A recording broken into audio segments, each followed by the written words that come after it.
Good evening, everyone. Welcome to Cooper Hewitt Smithsonian Design Museum. I'm Matilda McQuaid. I'm acting curatorial director here at Cooper Hewitt, and I'm going to be doing a very brief introduction of our speakers tonight, followed by Susan Brown, who's going to introduce the topic. But I want to make just a few shout outs. If you could please silence your phones if you haven't already. And a shout out to Alexa Griffith Winton for organizing this event with all the learning and audience engagement team. We can never have too much Gerard, and especially on this rainy night, I think. And if you haven't seen it already, I hope that you will all come back and visit the Triennial Making Home, the Smithsonian Design Triennial, which is up, and it features 25 site-specific installations, and the exhibition explores design's role in shaping the physical and emotional experiences of a home across the United States, U.S. territories, and tribal nations. And we have an incredibly rich roster of programs associated with the Triennial. So please check our website. And there's the calendar part of our website, cooperhewitt.org, to register. And finally, for those who haven't had the opportunity to purchase a signed copy of Alexander Gerard, Let the Sun In by Todd Oldham and Kira Coffey, and the subject, obviously, of our discussion tonight, there will be copies available in the shop here at Cooper Hewitt after tonight and moving forward until we run out. And maybe we'll get some more from Biden. So it's a perfectly rainy night to talk about the newest and most sumptuous book about Alexander Gerard and published by Phaidon. I am pleased to introduce Todd Oldham, a photographer, author, and designer, widely regarded as one of America's top fashion designers in the 1990s. Oldham has since authored more than 20 books, two of which have been about Gerard, and various design subjects, including Best of Nest, published by Phaidon in 2020. Kara Coffey is a New York based writer and has spent more than a decade writing about design. She has worked for publications such as Interiors, Nest, and Martha Stewart Living, amongst others. And finally, our own Susan Brown, Associate Curator and Acting Head of Textiles at Cooper Hewitt, and who recently curated A Dark, a Light, a Bright, the designs of Dorothy Liebes, with Alexa Griffith Winton. She has also written about Gerard for the Vitra Museum's exhibition publication, Alexander Gerard, A Designer's Universe, published in 2016. And with that, Susan?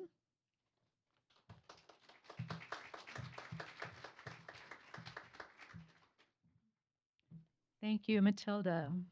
I am much shorter than Matilda. So many of you may not be aware that Cooper Hewitt is one of the great repositories of Alexander Gerard material. So I did just want to give a brief overview of our holdings here. In 1969, two huge wooden crates arrived at the museum, and they were a gift from Alexander Gerard and contained 1,400 examples of his work in textile design. Todd informed me that ours is the only archive that was actually donated by Mr. Gerard, and he did this in his typically thorough manner. So the gift included some of the first textiles that he ever designed for private clients in the early 1940s, as well as some pieces from a small collection that he did for Knoll in the late 1940s. But the vast majority of the collection documents his work for Herman Miller, where he headed the textile division from 1952 to 1973. It provides an unparalleled repository for the study of Gerard's design process and includes both textiles and works on paper. There are simple sketches like this in colored pencil and tissue paper collages where he is able to explore the effects of overlapping transparent inks.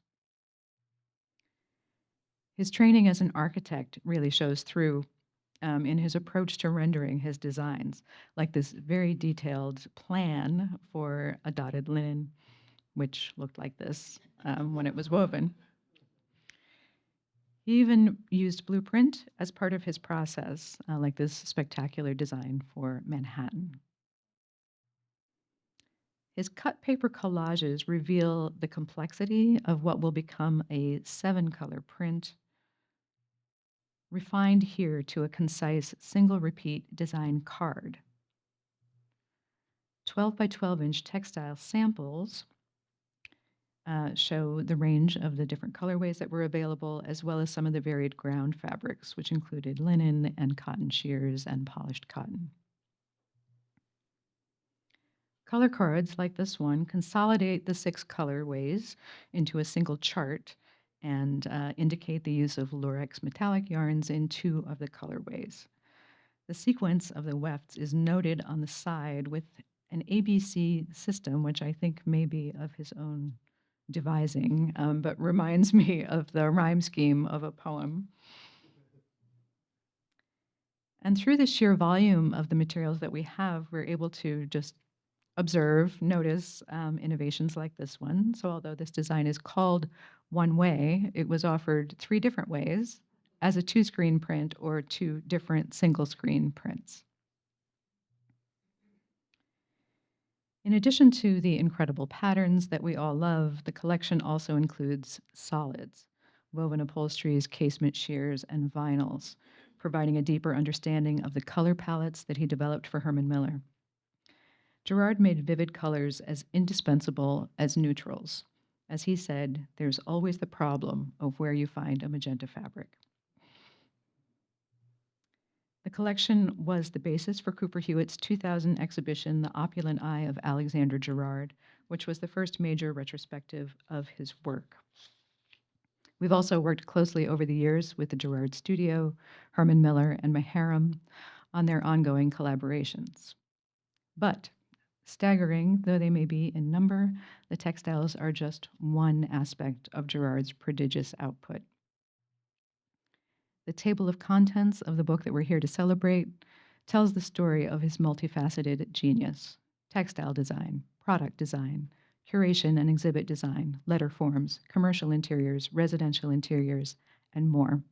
So I would like to welcome Todd Oldham and Kira Coffey to the stage so we can dig into the full and dazzling scope of Gerard's creativity.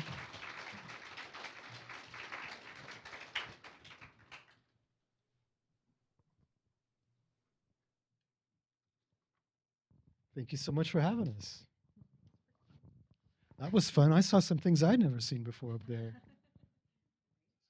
Well, you do have this unbelievable gift here at the museum. So you have clearly done so much research to produce this book. Can you describe some of the different archival sources that you've consulted?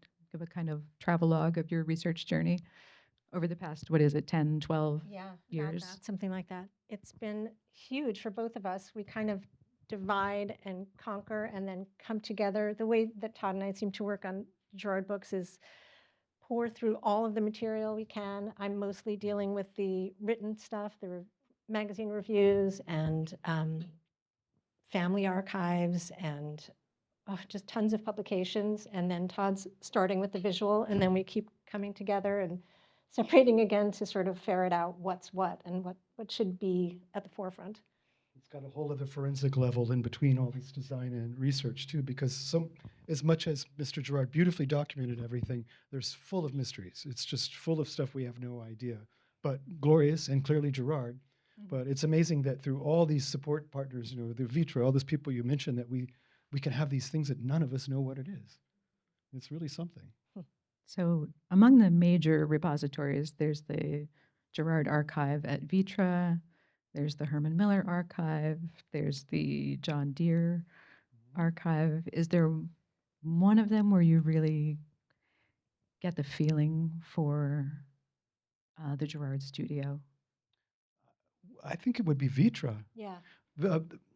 After Mr. Gerard passed, the estate was trying to figure out a repository for this unbelievable volume of stuff. And the research all the way through any American institutions, there was no one that could accept it. It was too large. The only group that could literally house it was Vitra. So the estate allowed everything to go to them, and Vitra started cataloging it. And about maybe 12 years ago, we were able to work out a deal with Vitra where if they allowed us to open all of the archive, we brought 7 people from my team and then the people from the estate and then the Vitra team. So for about 10 days, we opened every box. And it was just like the riches of beauty were so outrageous. But then the volume of it became very daunting. And oh my Lord, this man, prolific, seriously undersells it. And we're not even talking about the museum in Santa Fe or the Miller House. I mean, it just goes on and on. So He deacquisitioned over 100,000 objects to Santa Fe alone. Vitra has thousands. even I know. don't even know how many they have. yeah. Herman Miller has also thousands of textiles. But the John Deere is one of the most interesting archives because Mr. Gerard made the most exquisite mural for the John Deere Company, where he spent a year with his wife Susan going all over the Midwest looking for ephemera that they could then sculpt this beautiful prismatic display that almost looks like it's a windstorm. It's just like there's so much beautifully placed things, it feels unfixed. But that is one of the most unique ones that they have there. So when you went to Vitra, was it out of your own personal curiosity, or were you under contract to do a book? I was under contract to do a book, and it was my complete curiosity because we sculpted the book. I was in a bookstore, I guess it was maybe about 15 years ago, and there was a book. Only document on Mr. Gerard was by a company called Schiffer, which was just kind of whatever. And Mr. Gerard's Schiffer book was particularly tragic in my eyes. So I told my publisher, this is a horrible shame that this man doesn't have this document. And so he said, well, let's make it. And then I got to have Kira join the adventure, and we about lost our mind for 5 years. So how do you decide, when someone who was so incredibly prolific, like how do you impose a structure on that? I think it's a really tough question, but I think Todd and I work in a similar way in that we let the material tell us that. In the beginning, there was probably more hands-on, like, well, this has to happen and this has to happen. And then when you really get to know the material, as I'm sure you know, things rise and other things recede, and then things look good only with other things. And so it just kind of, It's a dance, really, as you get to the end, but it's just editing mainly because, well, we acquired through what they had and what we photographed over 30,000 documents for the first book. So it's a matter of editing at this point. But this is really Gerard as superstar, and he is indeed. So it was kind of a different. I don't know, it was a little different but flavor. I just have to say, I remember in the first book, which was the first time we had worked together on a book, I was on my side and Todd was on his side, and then, I mean, not sides, but, in our separate little worlds. And he would, you would say, oh, well, I'm thinking about this. And I would say, oh, but gosh, this is so important. Like, we're not going to have that. And if you ever say that to Todd, the answer is, of course we're going to have that. You are not much of a tough sell. No, well, So- it's not just opinions here. You have to read. You have to. I always used to write a book. It's not. You just don't show up and do it. It's really. It's a dance. It's this immersive insanity that's not for the faint of heart. I encourage anybody that has an interest in making a book to do it, because you get to be a Superman for a time. It's just a pleasure. Great. So to me, Gerard seemed to have what's maybe an unusual combination of traits in that he was extraordinarily playful and also very, very organized, Mm. which seems to me like some kind of magic recipe for productivity. This Is that true. is that your impression? Oh, absolutely. And the only reason we have this book because of that. His wife, Susan, shared his extraordinary ability to sort things out and protect. And between the two of them, they just had this natural museum-like approach to protecting their efforts. And it's why we have everything at our fingertips today. It's an astonishing volume of work. I really don't know any other archive that as of this just like sheer number, even the Eames archives are not even close to this. It's insane. But yet there's the textile career, there's restaurant design, there's topography, there's graphics, museum coordinations. It's just, and it was most often simultaneous. So he just had this ability to kind of, I mean, like it's like he had 10 brains or something, I kind of think all going at that- the same time. Yeah, that playfulness that he just seemed to have in working, always wanting to play and keep creating and keep changing. I think that is what made him so prolific because he loved it. You know, Yeah. if it's not a task, um, he just really enjoyed it. He would leave the office often at lunch and go home, have lunch, and then just work at home. And he would do so much at home that when his assistants came back to the studio the next day, they couldn't believe that had happened. It was a stack of absolutely flawlessly executed drawings, designs, blueprints, whatever it was, with not one single mistake. This is real and unbelievable, but we went through everything, decades and decades of it, and there were no mistakes. There was not one typo. There wasn't even any whiteout. Susan would start over. She would start over if there was a mistake. Yeah. It was the most polished. Yeah. I mean, it seems astonishing that anybody could behave and move through life so gracefully and so regimented. And enjoy it. Yeah, Because yeah. Gerard was also the person, he kept all of this in his brain. He was really organized, but he was also the person at a dinner table that was making little cubes out of bread and then, tossing them around. So, they were somehow finding this place where they could enjoy it. So it's not like it was this pedantic task, No, they just somehow sort of swam through it. It was, I think it was the joy. He just, Yeah. he was so clearly alive when he was creating. And whether it was the backward word index, which I found at Vitra, this is a real thing. There was an index that was color coded with 3 different colors. So there was whether the anagrams and then things, Palindromes. palindromes, and then whether the words could be reversed. But it was this very intricate. And words in different languages that are the same. Yeah. He spoke 8 languages, so he was definitely into words. And Yeah. and you can see from his textiles even, he used letters and so much. So And he had 3 architect's license, so you can immediately see how the precision could interface with this like wild brain. it's definitely inspiring for everyone, I think, to see that these elements can come together and coexist. It's a pleasure to work on and It study is. his work. Well, it's also just to have an example of a can-do, beautiful, like he was like a shiny opal. He just cast gorgeous colors everywhere he went and made everything more beautiful. And from all accounts, he was extremely shy and very formal when he spoke. He actually sounded kind of haughty from time to time. And yet he would fling, bread squares in a restaurant when he got bored. So it was, he had this like hyper organized, childlike almost disposition of being able to, like big-eyed appreciation of everything, mixed with this like outrageously organized system. And that's why, And a very organized wife. yes, a yourselves. lovely, gracious, that Let's was, all get one. yeah, yeah. The one that loves you as much as Susan loved him. Yes. They were so magically in love from the moment they met to when they parted, when he passed. But the love is palpable, and the gifts that he bestowed upon Susan are they just touch your heart when you see them. Everything was so intricate and carved and luscious. And Mr. Gerard's nickname was Sandro, and starting with an S, and Susan's name obviously with an S. And he would invert these 2 S's to create these sort of heart shapes, which he called sans souci. And it was just this beautiful sort of logo of sorts that Yeah. he made for Susan. Very sweet. So what exactly was her role in the business?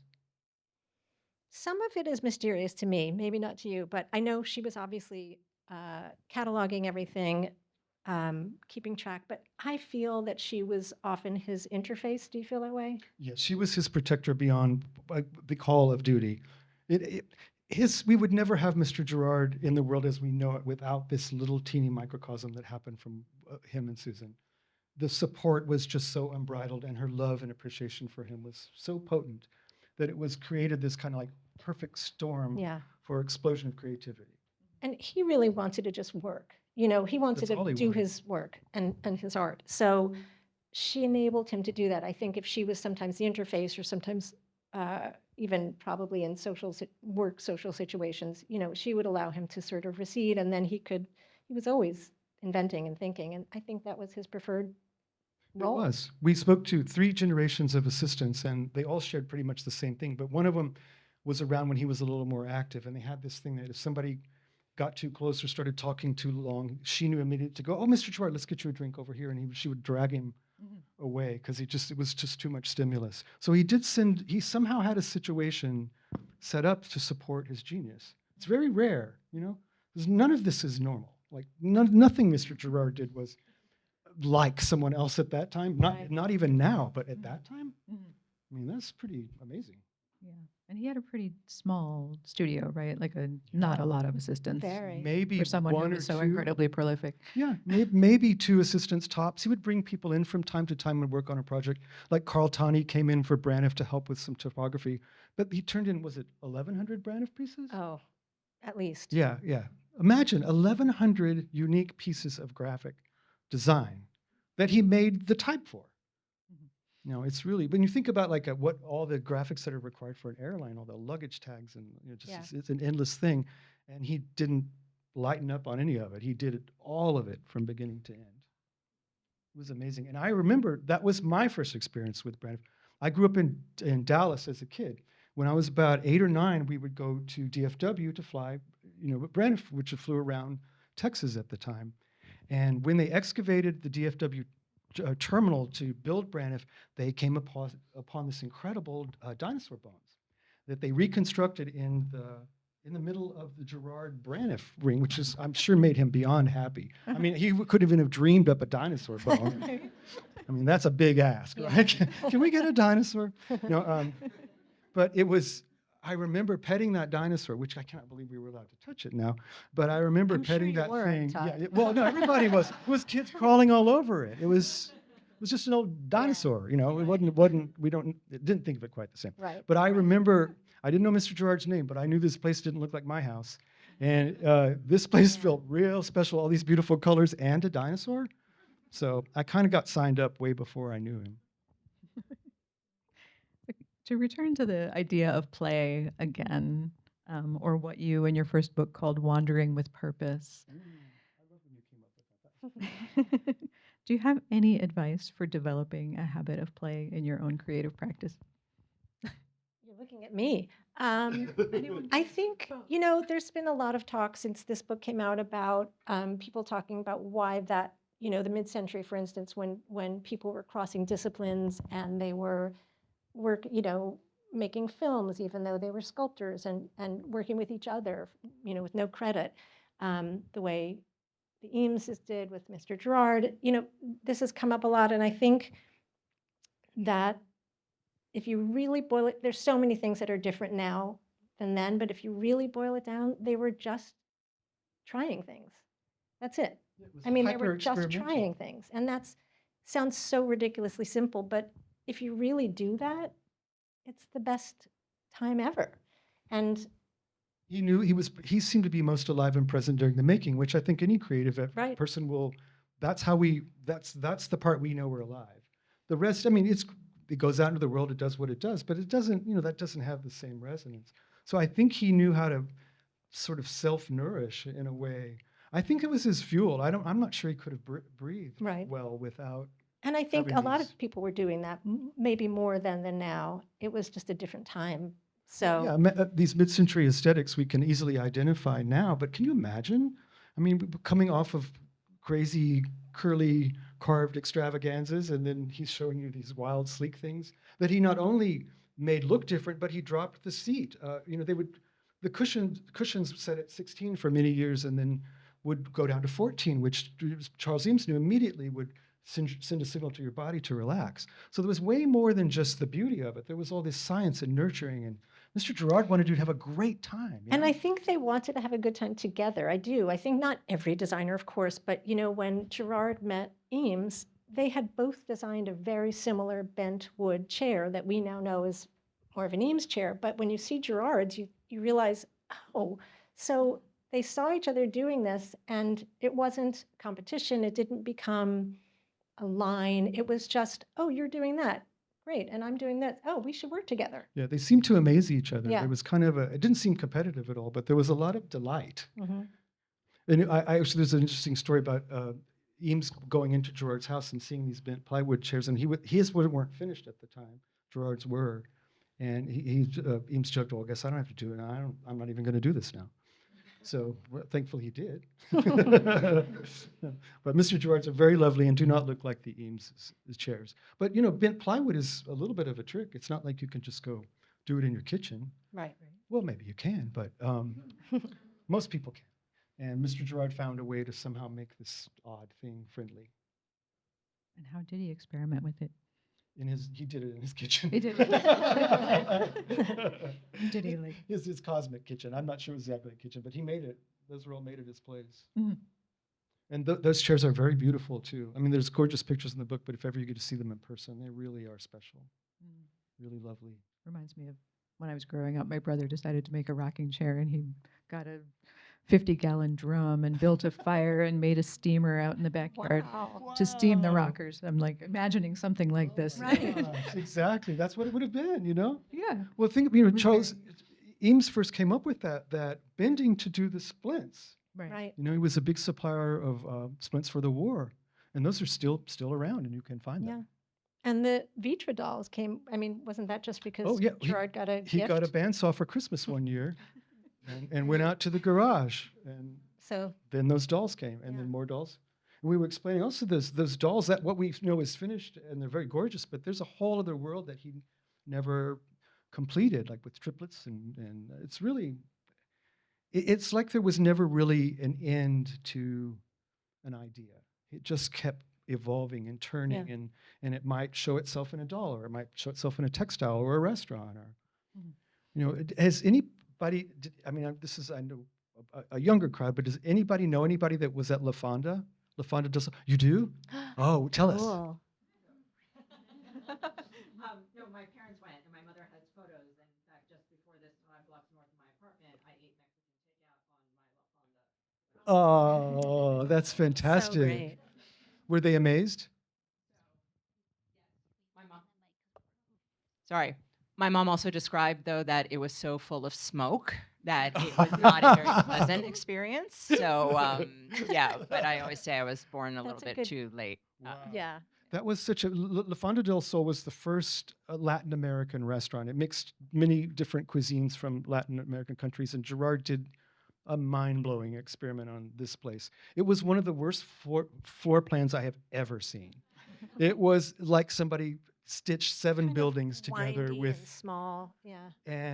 but in his hand it was this magic adventure, and he turned it into 7 different rooms because he wanted, when you came back to visit the restaurant again, he wanted you to have a different experience. So he not only like thought so far in advance of you, but he programmed your experience and your future experience at Yeah. the very same time. Mhm. Amazing. But that restaurant is worth a very deep dive. We did a pretty big exploration in it. Mhm. And if you comb thrift stores and a few things, you can still find some La Fonda pieces Definitely. from time to time. Yeah, you can. Yes, there's an incredible generosity where he seems to work solely to delight people. That seemed to be it. But I think this is the trick. I think he delighted himself first, and then it naturally, it just transferred to us gracefully. But I really think I because he was so naturally in service, I think it had to matter to him. Mhm.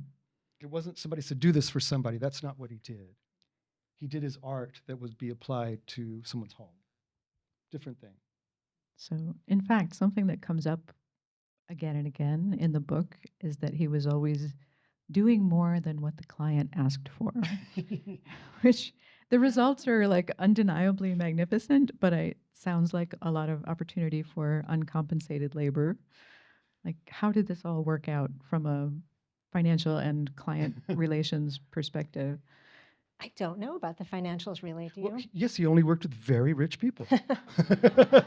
That's how the finances worked. But The richest you can But find. like Detrola, Yeah. I think he was compensated. The problem with Gerard is that he didn't plan on taking over an entire factory.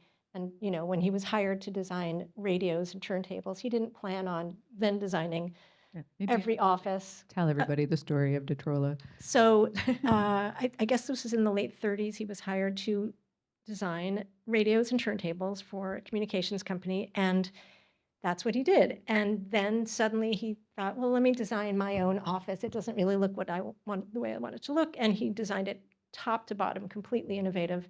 And then executives started coming in and saying, well, can you do this in my office? And so he designed the entire building, including the factory, the cafeteria. I mean, it was gorgeous. And that's where he met Charles Eames, who was also designing radios and turntables.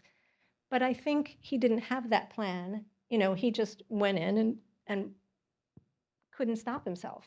And in this case, they were thrilled. But it was really, I think that was the first time, the reason I mentioned that is it's the first time you really see him sort of spread everywhere. You say he's like water. He fills up every space that he goes within. But you can't, you could see this habit. I'm not sure exactly how his takeover abilities were very early on, but it just wasn't quite as obvious as when it came Right. later. But Right. by the time it hit like a zenith of the Miller House, which was built for Xenia and Herman Miller in Columbus, and it's a masterpiece of unparalleled beauty and unusual presence because Mr. Gerard designed everything at the time, and he got 2 of it, and he put the second one in storage. Well, the house was so beautifully made, and it didn't wear out, and none of the second things were replaced. So the house was deacquisitioned to the Indianapolis Museum, who hold the ephemera and protect it, and they decided to restore it. So they were able to go back into this archive and put these brand new vintage pieces back in the house. So that I've never seen anything where you walk into something that is absolutely pristine and brand new, but no way duplicated. They were the original stuff. duplicates.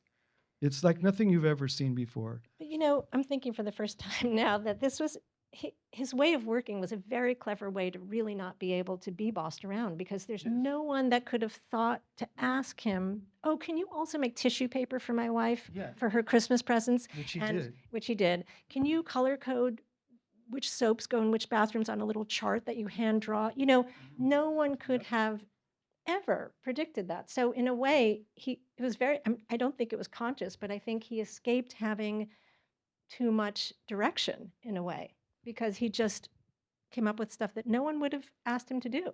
It's like he had a contract that just said, "I'll do it," and he signed it, and he just did it. Yeah. But it was the same thing over and over and over. He would start, and then he would do all of it. There's a couple, I don't know, I love these letter exchanges during the Miller House. Saarinen was the architect. And so there were letters back and forth, which just are so nice to see typed letters. But there were letters back and forth between the Millers and Saarinen. They communicated a lot. And then Mr. Gerard would be looped in a little bit later. And Saarinen, of course, had ideas about some of the interiors and would say things like, well, the Millers want this. And, you know, if you make a fireplace like we have, you know, that's whatever, you know, so as long as it's not freestanding and maybe it has a copper hood. And then I thought, well, I wonder what Mr. Gerard thought of that. And there's no answer, but the fireplace is freestanding. There's no copper hood. I mean, like I don't know what he did in those conversations, but he just moved ahead with his own ideas. I think it was clear he knew better than anyone. And not that he was fancy, but it was just, he knew, it was obvious.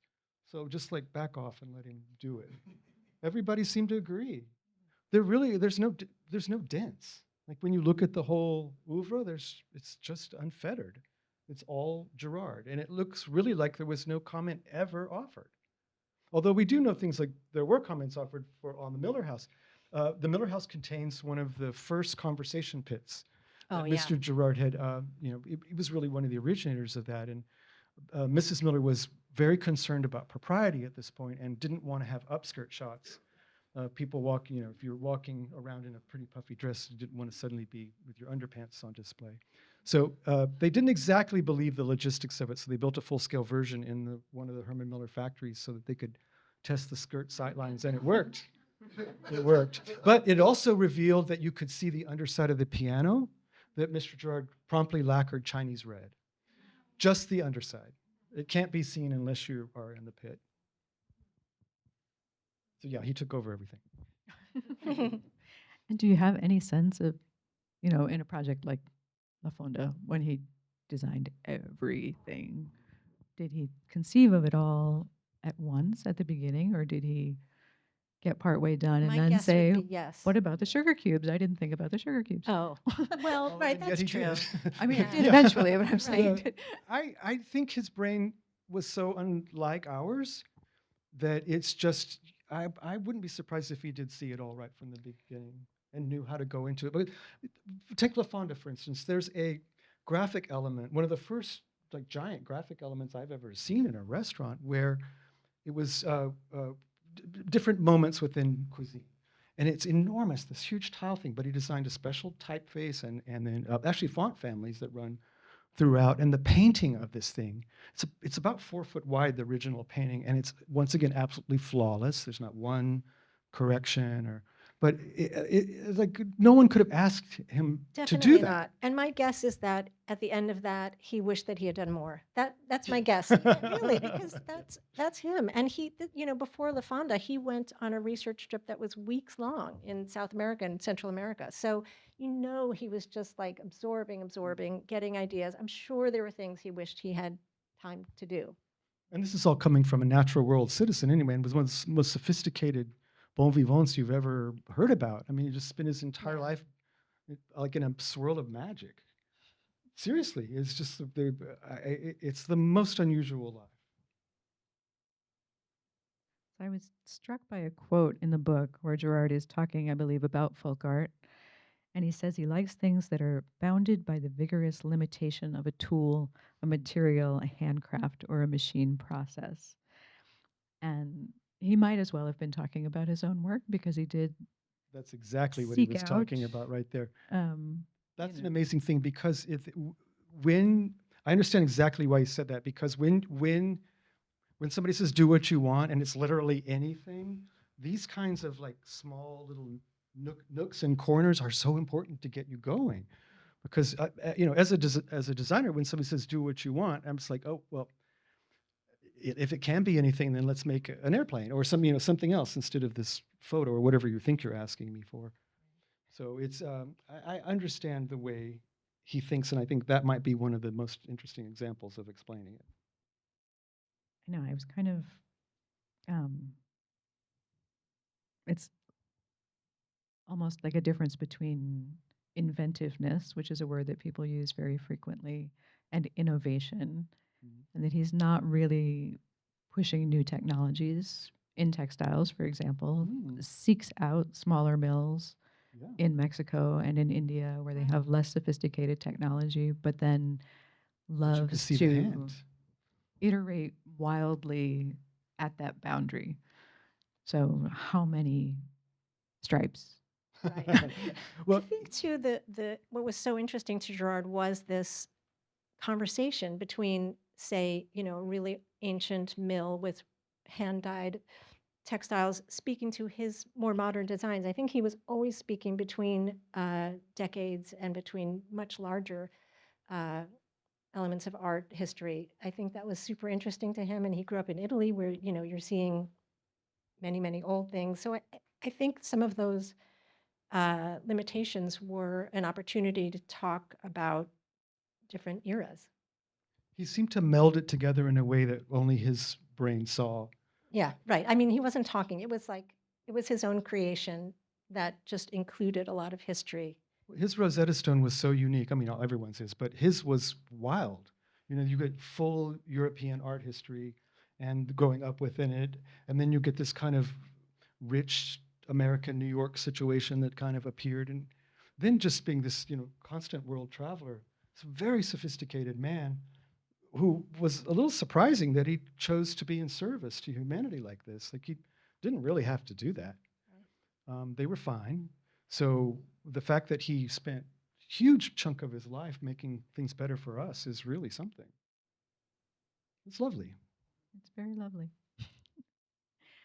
So I don't even have a question to ask you, but color is so difficult to talk about and so important. And I'm just wondering if you have any Pointing at me. thoughts, anything that I you've do. taken into your own life about Well, Gerard and color. I would never ever say I have the skill sets of Mr. Gerard, but we do have synergy of color appreciation. So I kind of think I do understand it. He looks at color bracketlessly. He's not concerned about, does this pigment look nice with my skin? Or he was really, he approached everything like a proper painter would, composing and being sensitive to whatever was necessary to say what he needed to say. But his color theory was rich and sophisticated and researched. I mean, there's And lots of very things customized. very customized. And to my observation, this is just the way I have looked at so much of it, everything seemed to hold a paradox. He always was mixing color combinations that were very atypical. He would do things like broke color rules, so to speak. I mean, in the 50s, hot pink and red were not a combination that one saw perhaps ever. But in Mr. Gerard's hand, there was many options. And I think he just somehow, because like going to Mexico to do the Mexicotton fabrics, there was these like the wheels that these cottons were spun on. They looked like crazy Rube Goldberg, contraptions, and everything was just like fibers laying in the dirt, and these things that really, when you see the work, it's a total sum of parts of the experience. It's the dirt, it's the beauty, it's this hand dyed cochineal reds. It's like it's this combination of things that are really just so unique to him. He just what went in his eyes was, I mean, I'm sure we have a lot of talented people here, but what went in his eyes was not like anything that went into ours. Different guy, but the colors are magnificent and Unexpected. unexpected, and he moved things around. It wasn't like he just did everything bright. Like well, and then he also was very practical about result. Like for instance, you saw one pattern. Remember a blue pattern that had like little squares? It was a wide print. That was on a transparent fabric that Mr. Gerard only wanted to make the sheers that go behind, so that when you opened your traditional curtains, it would be as though there were shimmering New York skyscape. I mean, buildingscape behind it. But I mean, like, there was a lot of thought that went into this little thing that was behind the curtains. That's Gerard. He was I was just going to, I think when you delight in things so much, you do at some point want to share that delight. And so a lot of his work was really, even the more outrageous stuff, he always seemed to me to have a little eye towards making people appreciate it, presenting it in a way that they could accept it easily, even though it was odd. Some of these color combinations were so strange, but I really think there was so much delight in him sharing that he made sure it was accessible. Well, just like we mentioned with La Fonda, that he knew you would return and he wanted you to have a different experience for him. He really did program everyone's interface with Right. whatever it was. And he wanted you to have a unique one. And even in like whenever he did exhibition design, whether it was early modernist things for MoMA or these incredible, insane celebrations of the Nativity, or in the case of the World's Fair in World's Fair. San Antonio, oh my Lord, those tableaus of folk art tableaus that would have 2,800 objects and it's just otherworldly. But he knew how much he could drink from the fire hose, and he hoped that you could. Right. But he wasn't counting on it. So he would kind of figure out how to get you to be able to absorb as much as he could, Right. in a way that didn't kill you. And he liked it when someone didn't get it all at once. He preferred Yeah. that. If someone said, "Oh, I didn't have enough time to see it," he preferred that because then he knew there was just so much information there, and that you would maybe come back. We would count on it. Yeah. We have another part of our Gerard team here. Joseph Kaplan is here, I believe. Oh. And Joseph, are you here? There you go. Hi. Joseph was the lead on design on the book, and he did the most exquisite job, and we didn't kill him, which was really good, because this was a lot of work, this book. So I just wanted to say, hey, Joseph, and thank you. We wouldn't be here without Joseph. So, yay. all right. So I think I'm going to leave some space for other people to ask questions. So please wait for the microphone before you ask your question, because we are recording the program. So And if we've said too much, feel free to just leave.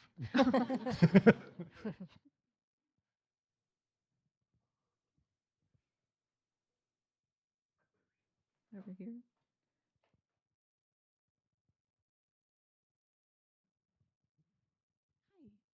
Could you talk a little bit about Gerard's use of the sun motif in a lot of his designs?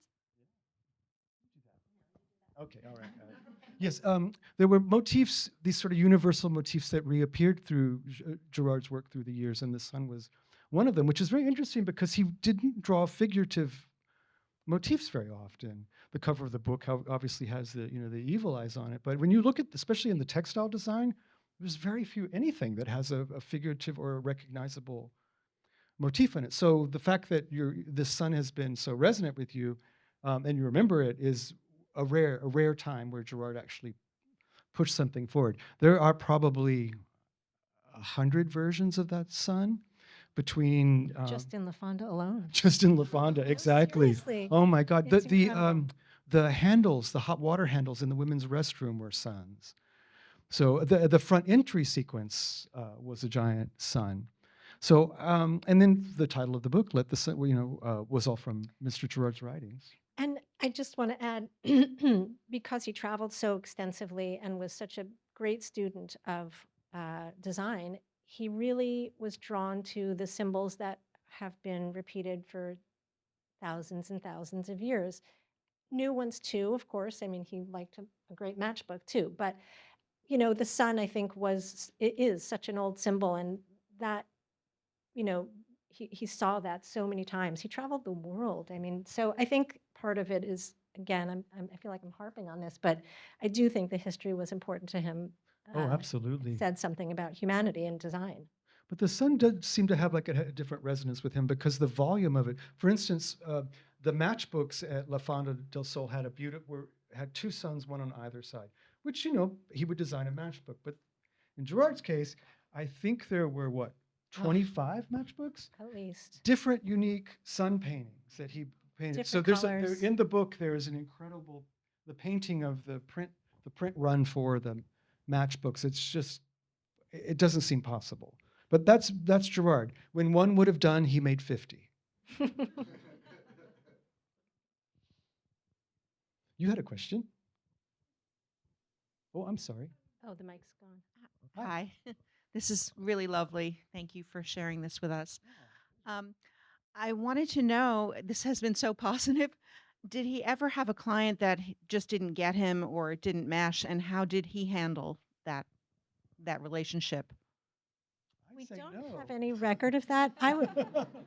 He was incredible. People would even talk about, like, Jack Larson, I think. Oh. Jack Leonard Larson talked about how he was incredible with clients. He had a way of getting people excited and bringing them along. I'm sure it didn't work 100% of the time. And my guess is if anything really did go wrong, Susan would have dealt with it, not Yeah. you, Susan. But we don't really have any record of that. He was But was also- very charming. It could be like earlier when somebody said something that he didn't need to hear, and he just moved past it. Maybe. So I think There's he was not a confrontational guy from No. all accounts, for sure. But honestly, we have no record of anything going awry. Right. And nor in the visuals, nothing went awry. Everything was amazing. The International Folk Art Museum did get a little impatient, didn't they? Well, they did, but that's fine. They deserve. That's not. It doesn't matter. That doesn't matter. What matters is that Mr. Gerard, the Folk Art Museum is in Santa Fe, where Mr. Gerard's last home was. So it was actually unusual that he was there to sort of do it. But since he was used to doing everything himself, he just continued to doing everything himself. And he was a pretty accelerated age at this point. And Santa Fe is a way laid back place, so I can't imagine how glacial this must have gone to make them angry. But they should have just gotten over it, because if anybody's seen what he did, you should just zip it. It is really, really something. There's nothing like it anywhere. Hundreds of thousands of folk art collected through decades over the years, beautifully presented in situ in the most charming, vivacious way that shows the connective tissue from every culture in a way that we can assimilate it. I mean, who can do this? Mr. Gerard. It really is, when you go to that Santa Fe Museum, you really understand his superior skill sets. To sort that out and not leave us like drenched at the end. But he knew what to do. He just knew.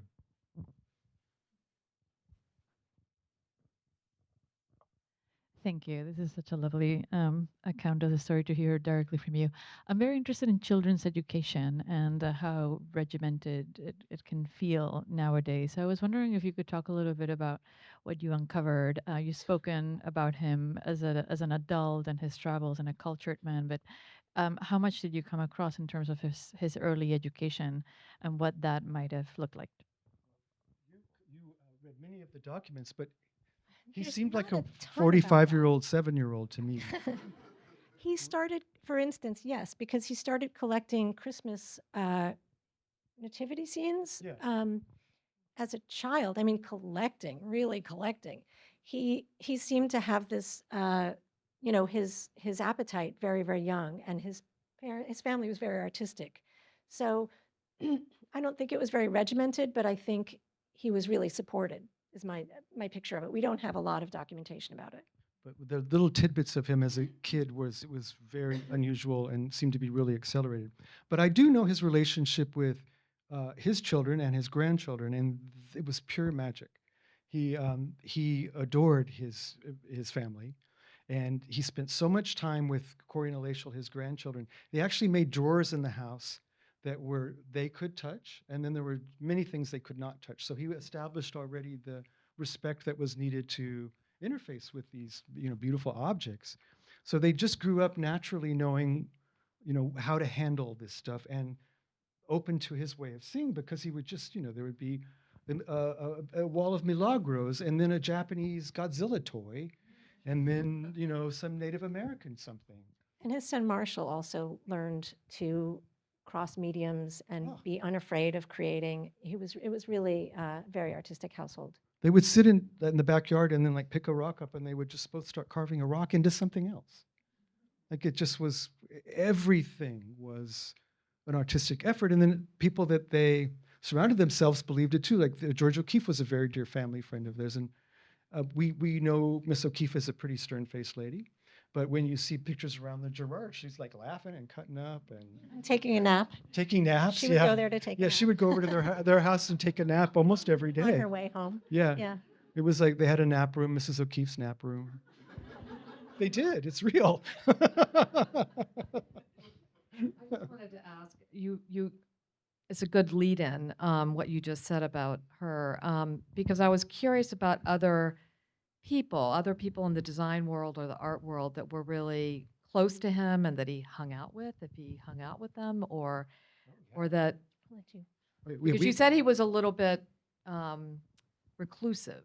Well, he was So- just introverted. I don't think he was reclusive, but he just didn't shove himself out at all. But he was around a lot of gregarious people, so I wonder how that worked. Like the Eames were very present, and if we've seen many photos of Ray Eames being very present. So I'm not sure.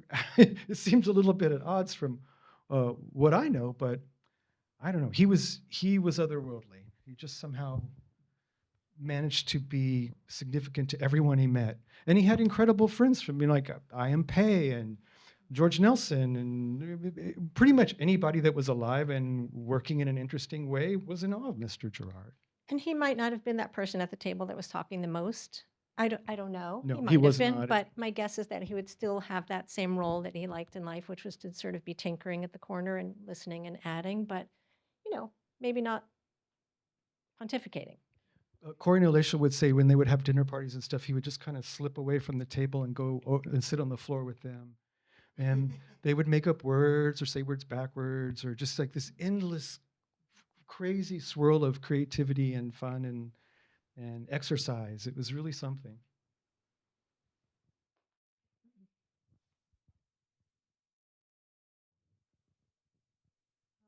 Thank you so much for the lovely talk. I just wanted to ask you, um, during the long research process, were there any surprises that is particularly memorable to you? And also, how did that long research also influence your own creative process?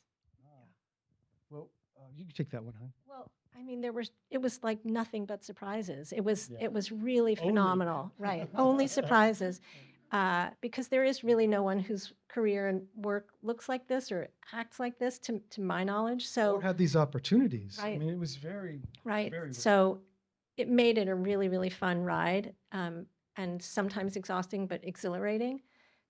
So I can't think of a particular surprise. It was so surprising all the way along. Everything, and then we would just feel like something would pop up and we couldn't believe it. It was just like it was like magic We tricks. sort of still can't stop talking about. Sometimes we'll sit around and I'll be like, oh, and then, oh, January, that textile. Oh God! And yeah, then we'll that just one. we'll just say words like January and oh, downtown. Like it's still sort of ruminating. It has definitely changed my life and perspective of creating.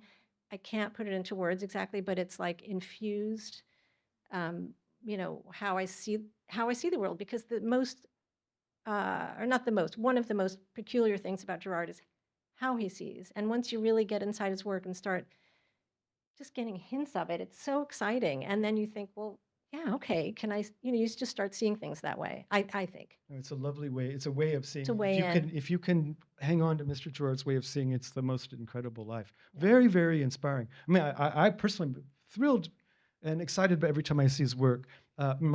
We share a color sense for sure, but I just like having this example of a life well lived in service, because as a designer, that's your task, and so many of us don't remember this, and it's not often the reason one is drawn to being a designer. So I love being in service, and I love that Mr. Gerard, this was his full MO. He was always in service to the idea that humanity could be made better and more beautiful, and the More ride could be connected. worth it. And connected, yeah. The connective, I mean, I don't think anybody drew dots between cultures as vibrantly as this man. It's really something. Oh my God, you got to get tired of us. Let's go.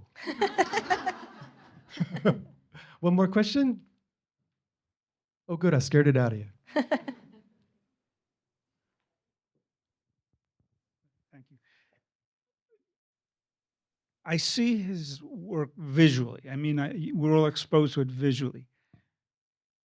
Were you able to determine how he handles textures in the way that he incorporates the tactile sense into the elements that he puts together? That's a very interesting observation, because we think of pattern as kind of surface design, and this was not the case in Mr. Gerard's, because he knew humans would be interfacing with it. So I think that's why we see this appreciation of like the Mexican textiles. He knew how to take a new idea, but attach it to our heart or our hands in a way that we could get it. And it was like he straddled two, I don't know, universes almost. He was very firmly grounded and rooted in our world and then the ethers at the same time. I mean, talk about the cosmic pool of ideas. I mean, this man, he's first in line. I don't know how it happened. So we have examples of artists that are this prolific. Michelangelo. There's handfuls of people that are just like melt your brain. But he's the only contemporary version of that I'm aware of.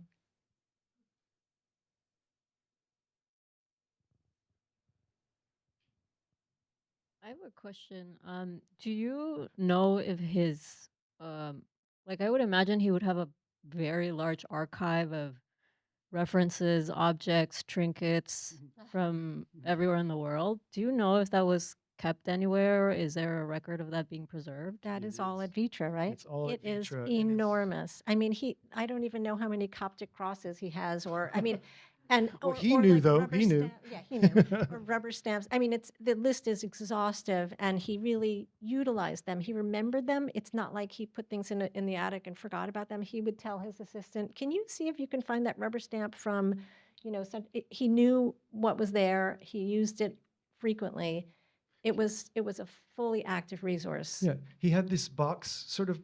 Well, the textiles were stored in what they called beer boxes, because Marshall actually went and got. It was what the crates that beers come in, that he constructed all the boxes that they backfilled. But there were these little paper, cardboard, just like one drawer kind of situations that were so immaculately ordered and insane. Like here's just all photos clipped out of magazines of record players, like You have 200. to remember this was before people had access to, now we can just call up a picture of a bookcase, but, he had pictures of Yeah. bookcases that were from magazines. Oh. Everything was gleaned and gathered and used. In the case of, like an architect, when they're sharing a building design, a model will include facsimiles Yeah. of people to kind of show the the maquettes, scaling, yeah. which is normally just an outline or something. But Mr. Gerard photographed all those people and prepared them in 2 scales and mounted them onto metal with little feet, footers, so they stand properly. We saw it.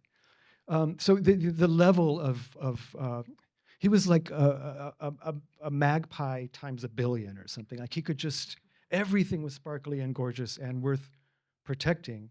So just like the matchbook collection. I mean, we're throwing thousands of matchbooks from all over the world. And not all of them were, things that you or I might, I mean, he liked the ordinary as well as the extraordinary. It might have just been also maybe a misprint that made a Right. letter shimmer or smear in a way that was fascinating.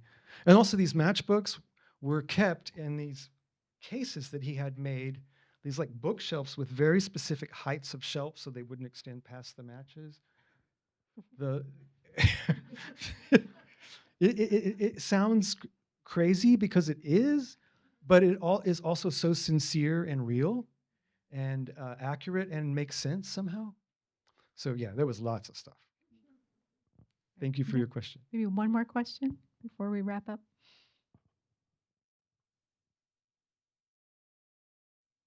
Well, yeah, one more.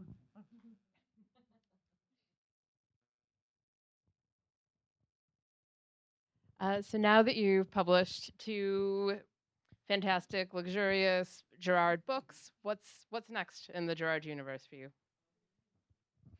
Well, there are a couple more Gerard books that could happen in the world.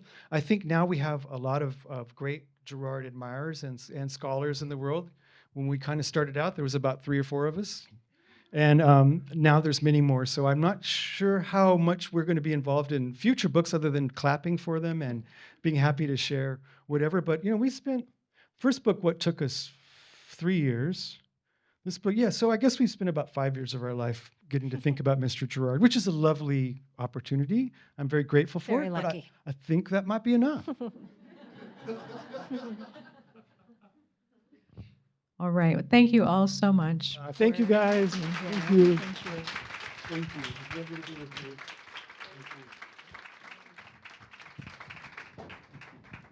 Thank you for coming.